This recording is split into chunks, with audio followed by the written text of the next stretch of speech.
What's up? It's Greg Tepper of Dave Campbell's Texas Football and TexasFootball.com coming to you from my kitchen. I've been told by my wife to keep it down because our son is sleeping upstairs. So I have to make sure that I don't go crazy when I'm talking about the Texas high school football state semifinals here with my instant reaction. Here's what I'm going to do. I'm going to go through all of the games that have happened so far. I believe there's 13 games that have happened, 9 tonight, 4 last night on Thursday night. And so we'll go through each of them. We'll start with Thursday night action. We'll start 3A Division 1. Pottsboro takes down Brock 36-35 last night in a thriller at the Star. What a tremendous job that Matt Poe has done with Pottsboro. Brock was throwing into the end zone in the final moments, and Pottsboro comes up with a big defensive stop, and that's kind of been the name of the game for Pottsboro, right? The defense has not always been spectacular. They haven't always shut down teams, but what they've done is they've come up with a big play at the big moment, and by the way, that quarterback, Brandon Plyler, is special. Pottsboro through to their first ever state final. In Brownwood last night, 2A Division 1, Post beats Valley View 35-7. The Dave Campbell's Texas football crew, myself included, were out at this game, and I'll tell you that Post is big and physical, and they've got a couple playmakers. Most notably, Tatum Thetford is a game changer. He is a lot of fun to watch, and Post, by the way, the other thing about Post, their defense swarms. That was really fun to watch. And the other thing about Post is their crowd was really impressive. The Bold Gold showed up to Brownwood, and I'm excited to see what they do at their first state championship game, where they will face Refugio, who survives a big test from San Augustine, 29-21.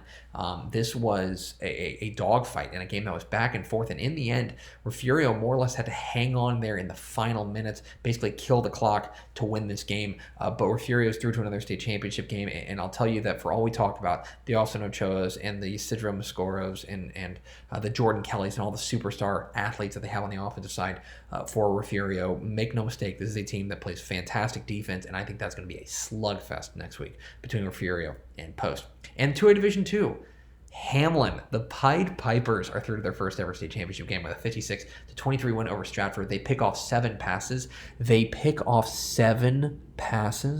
Including 6 in the first half, and that fuels them to avenge their regular season loss to Stratford to get into their first ever state championship game. Awfully impressive there from Russell Lucas and the Pied Pipers. Excited to see the Green out there at their first ever state championship game. So that wraps up Thursday. Let's now move to Friday. We'll go big school to small school, 5A Division 1. Alvin Shadow Creek beats San Antonio Wagner 45-21 in a game that was super close in the first half. And this is the Shadow Creek way, right? What Shadow Creek does is that they are able to blow out close games there in the second half. They pull away, and I think that the halftime adjustments that these coaching staffs make, that the coaching staff of Shadow Creek makes, are maybe second to none. What Brad Butler does is awful impressive. Kyron Jones was spectacular in this game in the second half. The defense shut down a high-powered Wagner attack in the second half, and Shadow Creek is now 30-0 in games that aren't played at AT&T Stadium. That's kind of remarkable for a second-year varsity program. They have never not made a state championship game. The Sharks are back at the state championship game, where they await the winner of tomorrow's Denton Ryan versus Frisco Lone Star game. 4A Division 1. Carthage beats Lampasas 49-42, and this was about as fun as we thought it was going to be.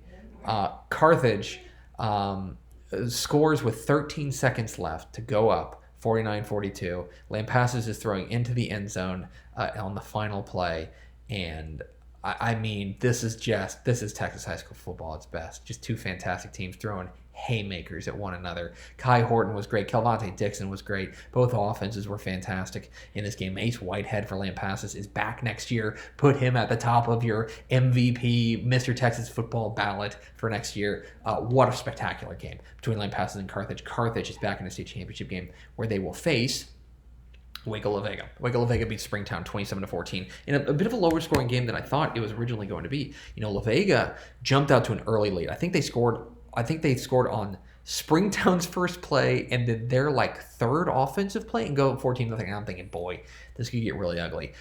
Credit to Springtown for bowing up defensively and slowing down La Vega. But in the end, man, La Vega is just so darn tough.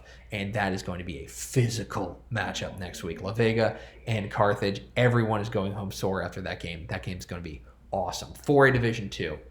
The early game tonight at the Star in Frisco, Pleasant Grove beats Midland Greenwood 48-20.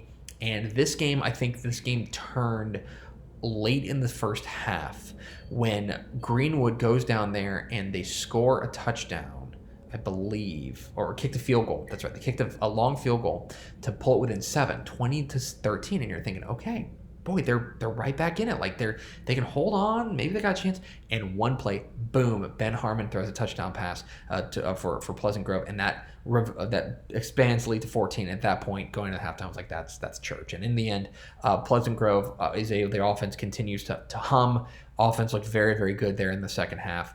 And that is, Pleasant Grove back to a third straight state championship game where they will take on Wimberly. Wimberly takes down Silsbee 56-43 in a game that was ridiculous. Wimberly was up huge in this game. Wimberly was up like 49-16 with a minute and a half left in the third quarter. I stopped paying attention to this game. I was like, okay, well, pencil Wimberly in. And Silsbee scores 27 points in like 6 minutes of game time. It makes this 49-43 with 7.5 minutes left. And I'm like, what? I start getting text messages from my buddies and Dave Campbell. So I'm like, why am I paying attention to this game? Oh my gosh. Silsbee makes a remarkable comeback. But in the end, Wimberly comes through with the big plays when it counts. Cooper McCollum was once again super sharp in this game. I said in my picks video that I think that he's maybe the hottest quarterback in the state of Texas. I still believe that. He was sensational for Wimberly in this game. And Wimberly's back in the state championship game. Pleasant Grove and Wimberly could be pointsy. Could be pretty pointsy. 3A Division I. Who will Pottsboro face? They will face the defending state champs, Grandview. They take care of Columbus 41-21 in the game that early on, Grandview took control and never really let Columbus back in this game. Dane Yench was terrific. The defense set the tone early, and they got enough stops, allowing the offense to build a lead. And Grandview gets back into a state championship game. This was kind of vintage Grandview.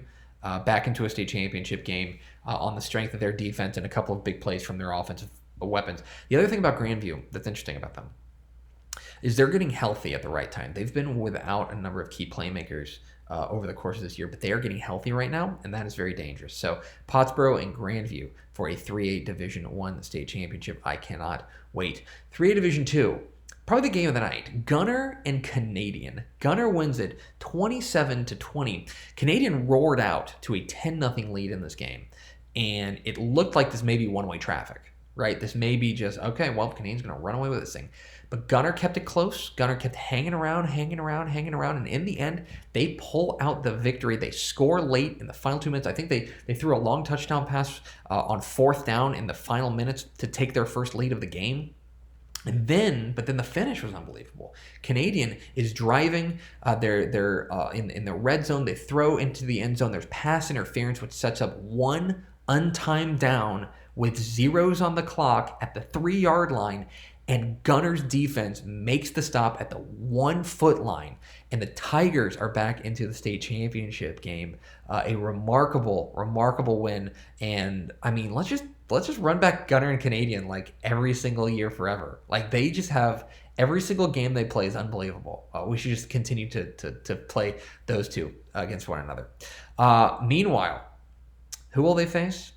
They will face the mighty Paul Pewitt Bramus. Craig Way was at this game. Paul Pewitt beats East Bernard 24-18. Craig Way was at this game and texting me updates. And what a job Tristan Abram has done for Paul Pewitt. Instilling in them a belief that they can beat anybody, instilling in them a defensive-minded, opportunistic game plan, a team that stops the run exceptionally well. They came up with timely turnovers, and they ran the ball when it counted. They were down to a high-powered East Bernard team, and they roared back. This is the story of Paul Pewitt. This is a team that you can't kill. They refuse to die, and that is truly remarkable. And so, just like we all predicted, it's Gunner and East Bernard, or rather, see, I can't even believe it. It's Gunner and Paul Pewitt in the 3A Division II state championship game. Just like we all predicted, right? And then finally, the only 2A Division I game tonight. Who will Hamlin face in the state championship game? They will face the two-time defending champs, Mart, who made pretty impressive work of Falls City tonight, 28-8. And I watched a decent amount of this game. And the difference for the Smart team is that their defense is really good, guys. Their defense is just playing its best football right now. That's a good, physical, hard-hitting, hard-nosed Falls City team, and Mart basically shut them down. And this game was 28-0 into the fourth quarter. This was a game that was awful impressive from Mart. And by the way, that speed's still there. It's on both sides of the ball. We think of the speed on the offensive side, but they have a number of big-time playmakers, and nobody can handle Roger Freeman.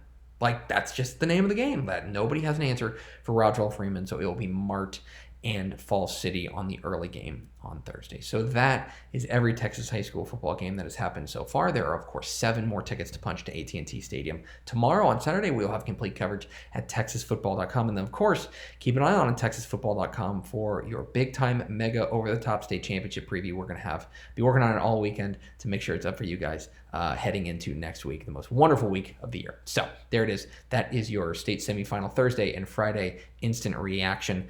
Check out texasfootball.com. And that's about it. I'm going to go to bed now. I love you. I hope I didn't wake up my son. Bye.